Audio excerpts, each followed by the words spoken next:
back to my channel. Last week I took you through my seller listing workflow and how we use Trello to manage all of the tasks and keep on schedule for our clients. If you haven't seen that video, go ahead and check that out now. Today I'm going to take you through everything we do for our buyers to give them consistent and exceptional service every single time. I'm sharing all of my secrets here. So to keep tabs on all of my buyers, I use a project management platform. I happen to use Trello, but any project management platform like Asana or Monday will do. My Trello boards are shared with my assistants, and we each have our assigned tasks and the due dates, and it all goes onto our individual calendars. So I'm going to go ahead and just share my screen with you now. I think that's probably the best way so you can see everything up close and in detail. Okay, so here's my buyer's template in Trello. I have it divided up between the research stage when we're looking at houses, the contract stage when we have an accepted offer, and the post-close stage when we're done with the deal, we're closing up and all the final details. This board is shared with my assistant Laura and myself, and tasks are assigned to us accordingly, as you can see. So I'll just go through each card here one by one. So under research stage, we have ensuring that all info is correct and complete in our CRM. We use KV Core, and for those of you that don't know what a CRM is, it is a customer relationship manager. So it's a place where you can track each person, their contact information. You can make notes about calls that you've had with them. You send them emails through there. You can send them texts through there. So we want to make sure that our contact information for them is correct. We do our initial buyer consultation where we discuss what the buyer's looking for, what their timeline is, what their financing is. We get all of our information dialed in before we start looking. Now, this one is a little bit controversial. A lot of agents will say that you should never show anybody a house without a pre-approval. Oh, that typo is going to drive me crazy. Sorry, I'm going to have to fix this one.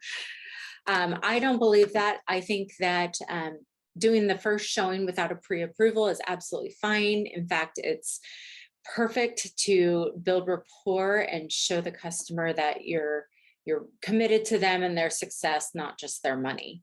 So we do one showing without a pre-approval. After that, we insist that they get a pre-approval from a lender, particularly, we prefer that they have our lender, but if they've already been working with another lender, that works too. We just need to get that pre-approval so we know what they're shopping for. Then we can begin looking at houses in earnest. After that, we're going to negotiate a contract and get them into escrow. And then we move over here to the contract stage. So in the contract stage, we are going to first off create a closing timeline. This is all of our dates with contingencies, our actual closing dates, appraisal dates, everything is going to be on this timeline so that everybody knows when each step is happening. Next, we're going to open escrow. And I've got this set up so that my staff can just go ahead and copy and paste this into an email. And this escrow email is going to go to our escrow officer, lender, the agent on the other side, that agent's transaction coordinator. And I've got a checklist here for my staff too, to include everybody in this email. Attach the timeline, attach the purchase agreement and counteroffers, being sure that they're all fully executed. So while this seems obvious, sometimes we'll accidentally attach a contract and it's missing, say, one set of initials. Well, then when somebody sees that, we have to go back, get the other set of initials and send the contract again to everybody. So it's just easier to do it right the first time. So we have this in here as a reminder to check over and make sure that the initials are throughout the contract and it's fully executed. Next up, in a separate email, we're going to send our client's contact info to the escrow officer because we don't want to send that contact info to the agent on the other side in case that agent tries to reach out to our client directly, which is never a good idea. Okay, so that's opening the escrow. After that, we're going to send this letter to our clients. It's a under contract letter that basically tells them the do's and don'ts about escrow. Don't go buy something during the escrow period. Don't spend $10,000 or on furniture or get a new line of credit. Be careful about those things. Talks about inspections, just some basic information that helps guide our clients through the process. Okay, next up, we're going to order all of our inspections.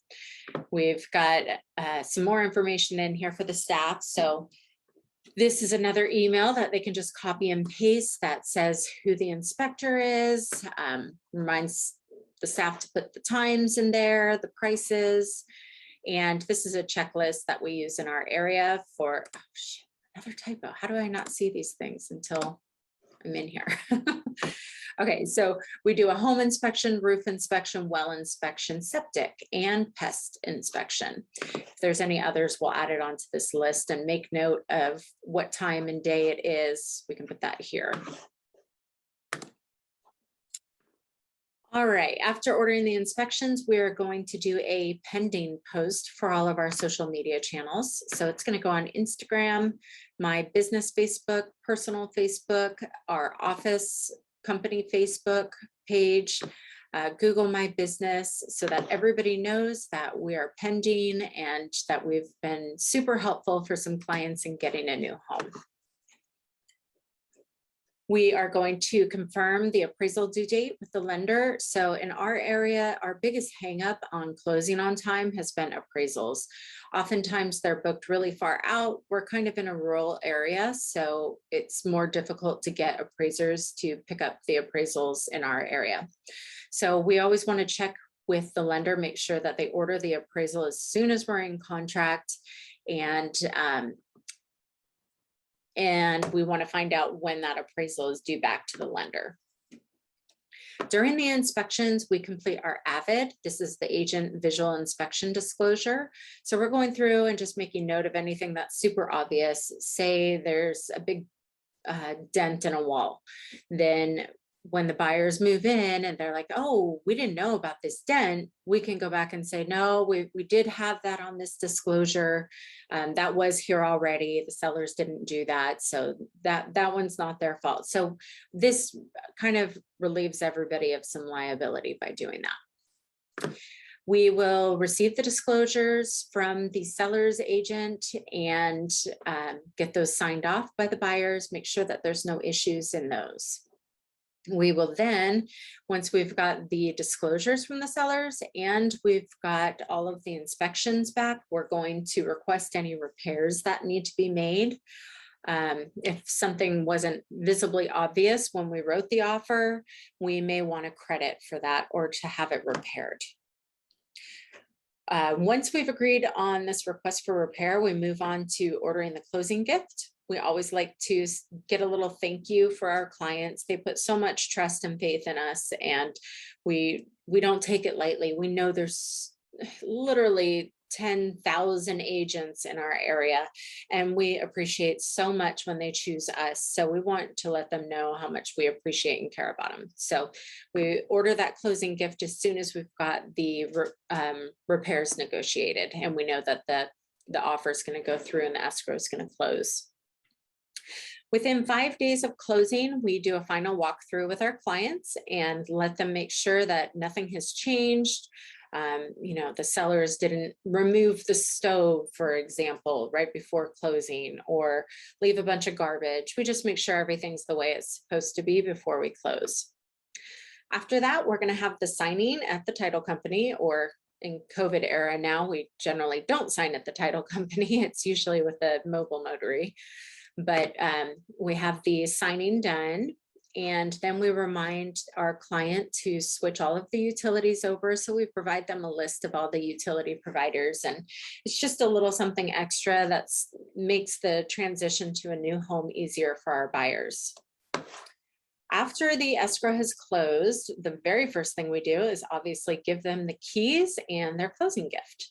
And it's a fun, happy time. We love this day. right after they've received our wonderful closing gift and their keys to their beautiful home that we helped them buy, we're going to ask them to leave us a review.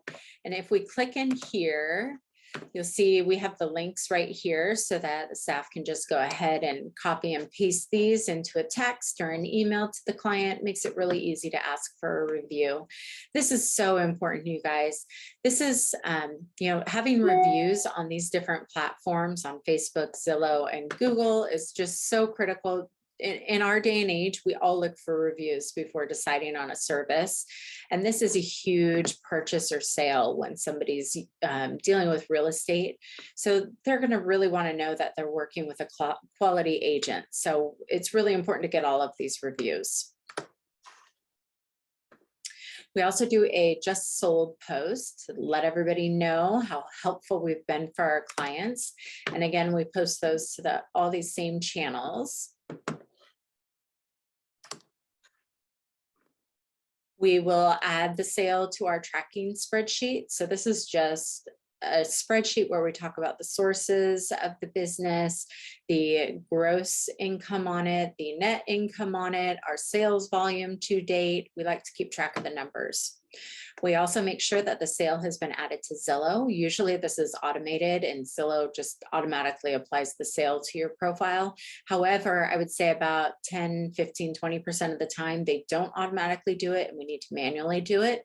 We're never going to leave that to chance because a lot of the times people are going to go to Zillow looking for an agent in an area. So say you Google Auburn, California agent Zillow. You want your name to pop up because you have the most sales in the area. So if we don't have all of our sales accounted for in Zillow, it's less likely that those buyers are going to find us and have a good quality agent. So we definitely make sure that we've got that sale in Zillow. After we have that wonderful review, we will post that on social media, making sure that everybody knows how helpful we've been for our clients. We send a postcard to the nearest 200 neighbors, see if anybody else wants to get their home listed. Usually when one house goes on the market and sells in a neighborhood, 2 more are going to go up for sale shortly thereafter. So we want to make sure that those people get the same excellent experience that our clients got. And yes, we even do this on our buyers when it's not our listing. We will add a closed campaign in KV Core, which is our CRM. We use KV Core. The closed campaign is about 30 touches that happen the 5 years after closing a deal. We want to stay top of mind and we want to stay in touch with our clients, let them know that we're here for them. We don't stop working for them when we get paid. We stop working for them when never. We're always there for our clients. So, if somebody has an issue after closing and they need a plumber, we will provide them contacts for people. We send them their settlement statement at the end of the year so they have that for their taxes. We come out and visit them throughout the year, just pop in with a little goodie or something. We just want to stay in touch with our clients and let them know we are always there for them. So this closed campaign in KV Core helps us do that.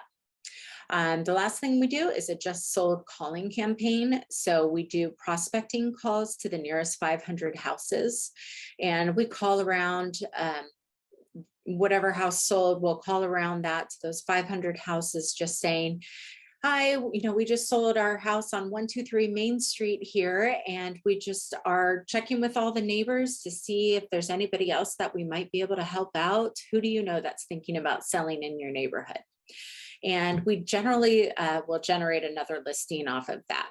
So it becomes kind of a domino effect where we've got this one buyer in a neighborhood, which turns into one listing, which will get us another buyer, which will get us 2 listings. So it really, this is an important feature of our buyer campaign. So that's it, guys. I hope this video was helpful. If it was, please subscribe and ring that bell so you don't miss any future videos. If you have any questions, feel free to drop them in the comments below or DM me over on Instagram at April_Nossel. Thanks so much for watching. I will see you next time.